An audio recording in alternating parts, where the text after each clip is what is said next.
ఇప్పుడు జేసీరావు అంకుల్ గురించి ఇచ్చేటువంటి సాక్ష్యాన్ని కూడా మనం తెలుసుకుందాం. Now we are going to learn about brother J.C. Rao uncle, about his testimony. మనం అందరం కూడా ఆయన గురించిన సాక్ష్యం చెప్పడానికి మనకందరికీ అవకాశం ఉన్నది. So we are all having this opportunity to share about brother J.C. Rao uncle. మనం ఆయన గురించి ఇచ్చేటువంటి సాక్ష్యం ఏమిటి? So what is the testimony which we are going to tell about him? నేను ఆయన గురించినటువంటి సాక్ష్యం ఏమి ఇవ్వబోతున్నాను 10 విషయాలు తెలియపరుస్తాను. So I am going to tell 10 things about brother J.C. Rao garu. ఏమిటి ఆ అంకుల్ గురించి లేక అన్న గురించిన సాక్ష్యం? So what is that I am going to tell about him? మొట్టమొదటిది దేవుని చేత ఏర్పరచబడిన దైవ సేవకుడు. The first thing is he was a chosen servant of God. ఎక్కడ గూడూరు, ఎక్కడ ప్రపంచం, ఎక్కడ ఢిల్లీ, ఎక్కడ అమెరికా, ఎక్కడ గల్ఫ్ కంట్రీస్, ఎక్కడ తిరిగినాడు ఆయన. See, where is Gudur and where is New Delhi and how many countries he has journeyed. See, where are these? ఎప్పుడు దేవుడు ఏర్పాటు చేసుకున్నాడు? When did God chose him? దేవుని వాక్య ప్రకారం దేవుని వాక్యములో 139వ కీర్తన 16వ వచనం 17వ వచనం. Psalm 139 verse 15 and verse 16. తల్లి గర్భములో పిండమునై ఉండగా నీ కన్నులు నన్ను చూచెను. Even when I was in my mother's womb, your eyes have seen me. జేసీరావు అన్న తల్లి గర్భములో ఉన్నప్పుడే దేవుడు చూశాడు, పిండముగా ఉన్నప్పుడే దేవుని కన్నులు చూశాయి. So when brother J.C. Rao was in his mother's womb, God's eyes have seen him. అంత మాత్రమే కాదు, ఎప్పుడు చూశాడు, ఎప్పుడు ఏర్పాటు చేసుకున్నాడు. ఇర్మియా గ్రంథం 1వ అధ్యాయం 6వ వచనం 7వ వచనం. Book of Jeremiah chapter 1 verse 7 and 8. తల్లి గర్భములో రూపింపబడక మునిపే దేవుడు ఏర్పాటు చేసుకున్నాడు. God has chosen him even when he was formed in his mother's womb. అపోస్తలుల ఎఫెసీ పత్రిక 1వ అధ్యాయం 4వ వచనం 6వ వచనం. Ephesians chapter 1 verse 4 and verse 6. జగత్తు పునాది వేయబడక మునిపే క్రీస్తులో తన దాసుని ఏర్పాటు చేసుకున్నాడు. God has chosen his servant even before the foundations of this world were laid. ఇదేదో అనుకోకుండా జరిగినటువంటి కార్యం కాదు. This is not something which has happened accidentally. జగత్తు పునాది వేయబడక మునిపే, తల్లి గర్భం రూపింపబడక మునిపే, పిండముగా ఉండక మునిపే, పిండముగా ఉన్నప్పుడే దేవుని నిర్ణయం, దేవుని ఏర్పాటు అయిపోయింది. So God has decided that he will be my servant, his servant, even when he was in his mother's womb, even before the foundations of his world were laid. దేవుడు ఆ దైవజనుని యొక్క జీవితంలో ఏర్పాటును గురించి ఇంకొక వచనం కూడా చూద్దాం. We are going to see one more verse about the servant of God. రోమా పత్రిక 8వ అధ్యాయం 29వ వచనం. Romans chapter 8 and verse 29. ఎవరిని దేవుడు ముందుగా ఎరిగెనో. For whom he did foreknew. Foreknew అంటే what is the meaning of foreknew? Foreknew, what is the meaning of foreknew? Foreknew అంటే అర్థం ఏంటి? ఏమీ లేనప్పుడే, even before there was nothing, when there was void, అప్పుడు దేవుడు నిర్ణయించుకున్నాడు ఈ దైవజనుడిని. So God has chosen this God servant even when there was void. ఎక్కడ పుట్టాలా, ఎవరికి పుట్టాలా, ఏ ఊర్లో పుట్టాలా అనేటువంటిది ముందుగా నిర్ణయించబడింది. So God has already decided where he should be born, in which family he should be born, to whom he should be born. ఆయన ఎక్కడో చైనాలో పుట్టుంటే మనం ఈ రోజున హెబ్రోన్లో కూర్చునేవాళ్ళం కాదు. Had he was born in China, probably would have not sat in Hebron today. దేవుని యొక్క ఏర్పాటులో, దేవుని యొక్క నిర్ణయంలో ఆయన ఉన్న కారణం చేత ఆయన భూలోకానికి దేవుని యొక్క ప్రణాళిక ప్రకారం తీసుకుని వచ్చాడు. Because he was in the plan and purpose of God, God has brought him on this earth according to his plan. ఇది మొట్టమొదటి దైవ సేవకుని గురించినటువంటి సాక్ష్యం. So about brother J.C. Rao garu, this is the first thing. రెండవ సాక్ష్యం ఏంటంటే, now second testimony is, బాల్యంలోనే దేవుని ఎరిగినవాడు. Even when he was a child, he knew God. చిన్నప్పుడే రక్షించబడ్డాడు. When he was a child, he was born again. యవ్వన కాలంలోకి రాకమునిపే రక్షించబడ్డాడు. Even before he became young man, he was born again. సామాన్యమైనటువంటి నామకార్థ క్రైస్తవ జీవితంలో ఉన్నటువంటి వ్యక్తిని దేవుడు అనాది సంకల్పము చొప్పున రక్షణలోనికి నడిపించినాడు. He was born in a nominal Christian family, but in his eternal plan, God has made himself and has chosen him. రక్షణలోకి నడిపించాడు. He has helped him to enter salvation. ఇది రెండవ సాక్ష్యం. This is the second testimony. మూడవది ఏంటంటే సహవాసంలోకి తీసుకుని వచ్చాడు. Third thing is, he has brought him to the fellowship. ఆయన ఏ సహవాసంలో పెంచబడ్డాడు, ఏ సహవాసంలో పెరిగాడంటే బక్సింగార్ సహవాసంలోనే గూడూరులో.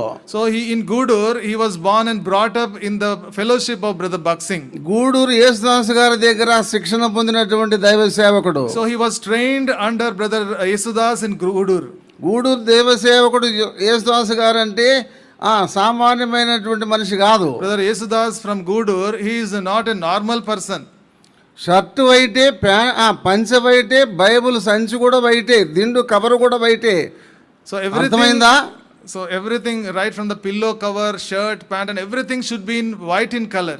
అటువంటి పవిత్రమైన జీవితం జీవించే వాని దగ్గర తరబీదు పొందినటువంటి దైవ సేవకుడు. So this man of God was trained under such a person who was very holy, the servant of God. అంటే అంత క్రమశిక్షణలో దైవ సేవకుడిని పెంచబడినాడు ఆయన. So that means he was trained in a very disciplined manner. మనం ఎవరి దగ్గర పెరిగినాం, ఎవరి దగ్గర తరబీదు పొందినాం, ఎవరి దగ్గర తరబీదు పొందితే ఆ తరబీదును బట్టి మన లక్షణాలు మనకు అలవాటు అయిపోతాయి. So whatever we are learning from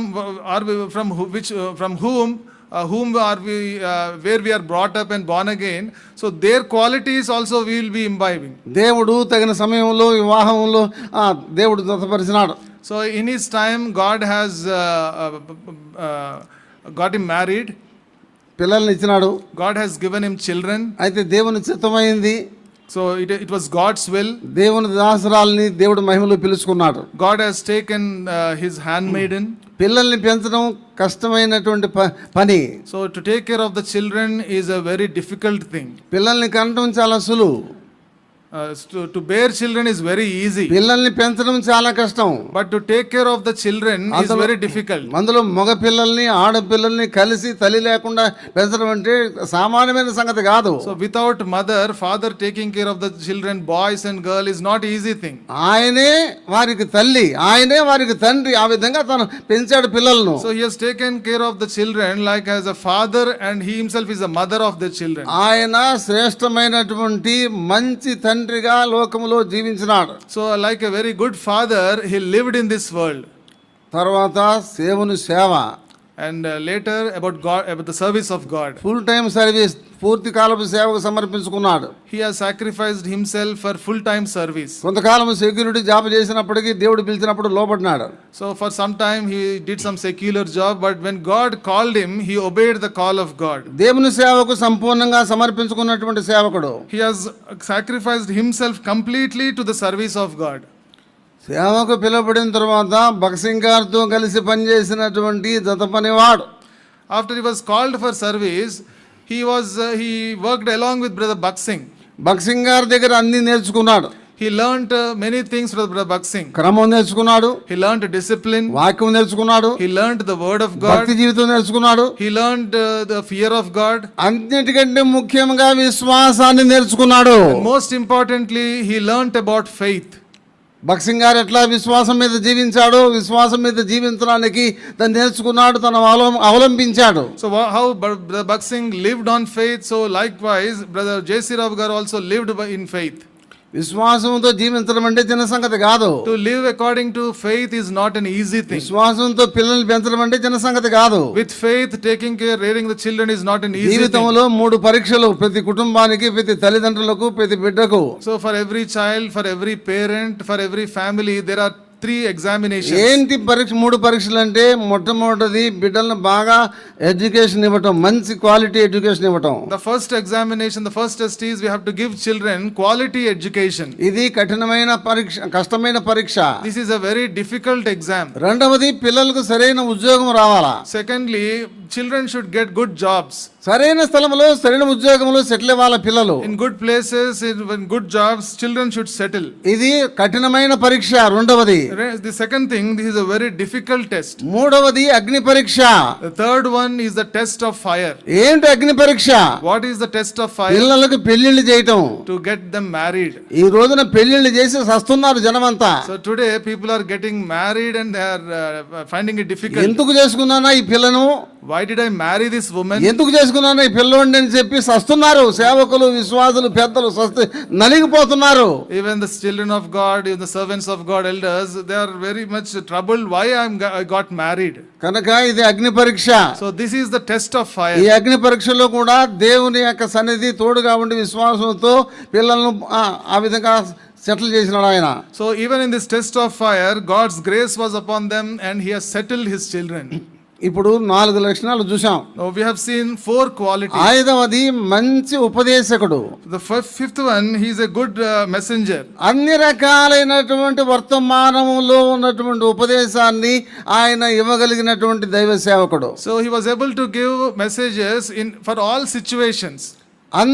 అన్ని పరిస్థితులకు, for all situations, అన్ని రకాలైనటువంటి వ్యక్తులకు, for all types of people. దేవుని వాక్యములో ఉన్నటువంటి ఉపదేశాన్ని దేవుడు ఇచ్చేవాడు. He was exhorting the people of God. He was giving messages. మంచి ఉపదేశకుడు. He was a very good messenger.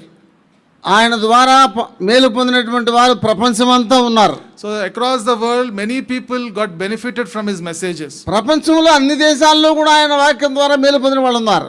In so many countries in this world many people got benefited from his messages. ఇక్కడ 60 సంవత్సరాలు ఇక్కడ special meeting జరిగినాయి. So here we had the 60th anniversary. ఆయన ప్రత్యేకమైన వర్తమానికుడు. Brother J.C. Rao Garu was the special messenger for that occasion. ఇక్కడ ఎన్నో వర్తమానాలు ఇచ్చాడు. He gave so many messages here. ఎన్నో వర్తమానాల ద్వారా ప్రజలు మేలు పొందారు. So people got benefited by so many of his messages. ఒక ఆయన నాతో ఇచ్చిన సాక్ష్యం ఏంటంటే, one person testified about him like this. ఏ సమయానికి ఏ వర్తమానం కావాలో ఆ వర్తమానం ఇచ్చేవాడు J.C. Rao గారు అని చెప్పినాడు ఆయన. So Brother J.C. Rao Garu, according to the time, according to the situation, he used to give messages. ఆయన ఇప్పుడు 5 చూసిన 6వది ప్రపంచమంతా తిరిగి చేసిన సేవకుడు. Sixthly, he has gone across the globe and he has done the service for God. ప్రపంచమంతా తిరిగినాడు. He has gone across the globe. భార్య లేకపోయినా, బిడ్డలు తోడు లేకపోయినా, ఎవరు లేకపోయినా ఇక్కడ ఎక్కేవాడు, విమానంలో అక్కడ దిగేవాడు. Even though his wife was not there, children was not with him, but still he was flying and he was doing the service for God. ఎన్ని దేశాలు ఆయన దేవుని వాక్యాన్ని ప్రకటించాడు. In so many countries he has shared, he has preached the word of God. అనేక దేశాల్లో దేవుని వాక్యం అందించినటువంటి దైవ సేవకుడు. In so many countries he has shared the word of God. అయితే సామాన్యమైన దైవ సేవకుడు. He was a very simple servant of God. తాను హెచ్చించుకునేవాడు కాదు. He did not take pride in himself. నేను అనేటువంటి మాట ఏదో సందర్భాన్ని బట్టి, సాక్ష్యాన్ని బట్టి హెచ్చరికగా చెప్పేవాడు కానీ ఎప్పుడు కూడా తాను హెచ్చించుకునేటువంటి విధానంలో చెప్పినటువంటి సేవకుడు కాదు. He did not he never used like me and self. He did not boast about himself while he was talking. అది సరైనటువంటి మాట.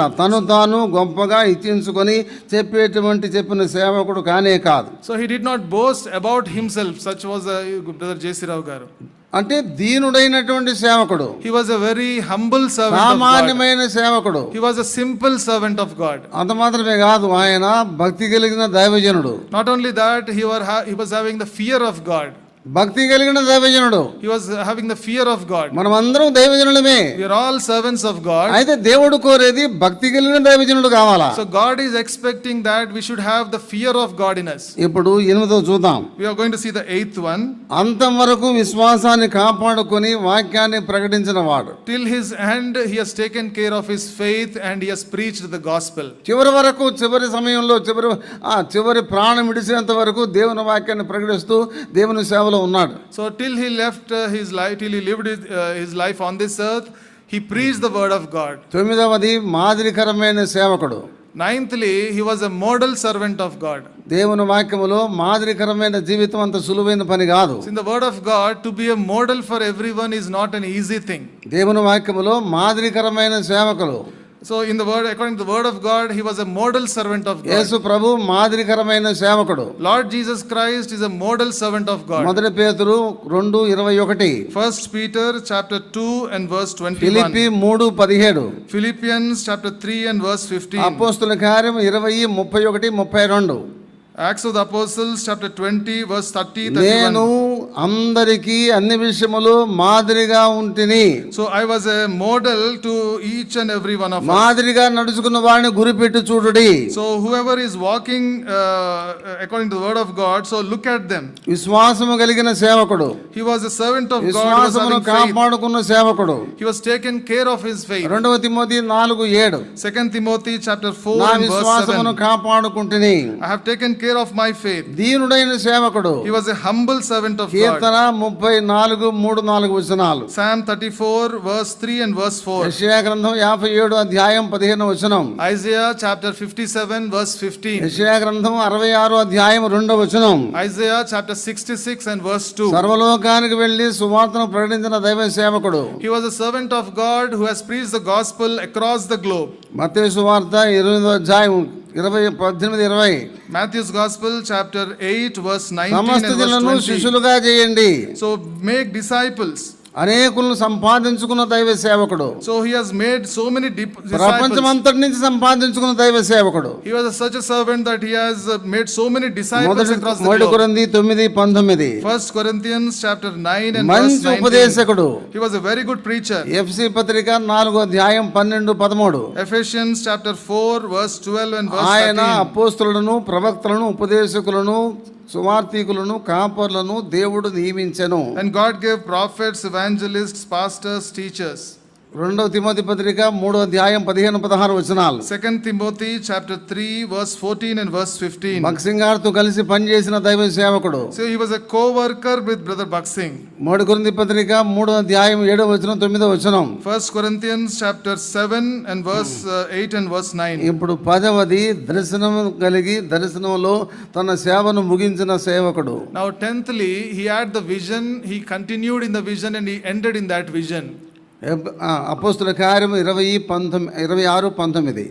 Acts of the Apostles chapter 26 and verse 19. భక్సింగ్ గారి యొక్క సమాధి పెట్టి మీద ఉన్న వాక్యం ఇదే. So this is the verse which was there on the tomb of brother Baksing. ఆకాశము నుండి కలిగిన దర్శనమునకు నేను అవిధేయుడను కాను. I was not disobedient unto the heavenly vision. ఆ విధంగా దర్శనములో క్రమములో చివరి వరకు జీవించి బోధించిన దైవ సేవకుడు. So he was such a servant of God that he was there in the vision, he preached the vision and he ended his life in this vision. మనం ఈ బాడీ దగ్గర నేర్చుకోవలసిన పాఠం ఏమిటి? What is that we have to learn before this body?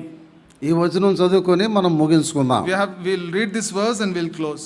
అందరం కలిసి చూద్దాం. We'll read all together. Hebrew పత్రిక 13:7. Hebrews chapter 13 and verse 7. Hebrew పత్రిక 13:7 అందరం చూద్దాం. Hebrews chapter 13 and verse 7. మీ పైని నాయకులుగా ఉండి మీకు దేవుని వాక్యం బోధించిన వారిని జ్ఞాపకము చేసుకొని వారి ప్రవర్తనా ఫలమును శ్రద్ధగా తలంచుకొనుచు వారి విశ్వాసమును అనుసరించుడి. మీ పైన నాయకులుగా ఉండి మీకు దేవుని వాక్యం బోధించిన వారిని జ్ఞాపకము చేసుకొని. So remember them who have rule over you and who have spoken unto you the word of God. మొట్టమొదటిగా ప్రభును జ్ఞాపకం చేసుకోవాలి. First thing is we need to remember God. తర్వాత పౌలు యొక్క జీవితాన్ని జ్ఞాపకం చేసుకోవాలి. Secondly, we need to remember the life of తర్వాత Paul. భక్సింగ్ గారి జీవితాన్ని గురించి జ్ఞాపకం చేసుకోవాలి. Next, we need to remember the life of brother Baksing. భక్సింగ్ గారి గురించి జయశ్రీరావు గారు చెప్పినంతగా ఇంకెవరు చెప్పుండరు ఇప్పటికి. Probably nobody would have told about brother Baksing more than what brother J.C. Rao has ఎందుకంటే told. ఆయనతో కలిసి ఉన్నవాడు కాబట్టి. Because he was a co-worker with brother Baksing. ఆయన ఎప్పుడు జ్ఞాపకం చేసుకునేవాడు. Always he remembered brother Baksing. కనుక మీ పైన నాయకులుగా ఉండి మీకు వాక్యం బోధించిన వారిని జ్ఞాపకము చేసుకొని. So remember them which have the rule over you, who have spoken unto you the word of God. రెండవది వారి ప్రవర్తనా ఫలమును శ్రద్ధగా తలంచుకొనుచు. So we need to always remember how they have behaved. కింద ఏం రాయబడింది ఫుట్నోట్లో, వారు అంతము వరకు నడుచుకునే రీతి. So here in English it says considering the end of their ఇది conversation. విశ్వాసులకు, బిడ్డలకు, కుటుంబ సభ్యులకు అందరికీ అందరికి అవసరమైనటువంటి వచనం. So this is the verse which is required by all the families, all the God servants, for all the believers. అందరూ ఆయన యొక్క విశ్వాసాన్ని అనుసరించాలా. All should follow the faith which he has followed. అంతం వరకు ఎలా నడుచుకున్నాడో దాన్ని మనం జ్ఞాపకం చేసుకోవాలి. How he has followed until the end of his life, that is what we have to వారి remember. ప్రవర్తన ఫలమును శ్రద్ధగా తలంచుకొనుచు వారి విశ్వాసమును అనుసరించుడి. So remember their faith and follow and consider the end of their conversation. ఇప్పుడు మోషేను గురించి 10 విషయాలు చదివాం. We have seen 10 things about Moses. దైవజనుడు జయశ్రావు గారి గురించి 10 విషయాలు మనం విన్నాం. About the God servant brother Jaisirao Gaur also we have seen 10 things. ఇప్పుడు మన సంగతి ఏమిటి? Now what about us? మనం ఏమి నేర్చుకున్నాం? What are we learning now? మోషే దగ్గర మనం ఏం నేర్చుకున్నాం? What did we learn from Moses? దైవజనుడి దగ్గర ఏమి నేర్చుకున్నాం? What did we learn from the servant of God? ప్రార్థన చేసుకుందాం. We will pray. అందరూ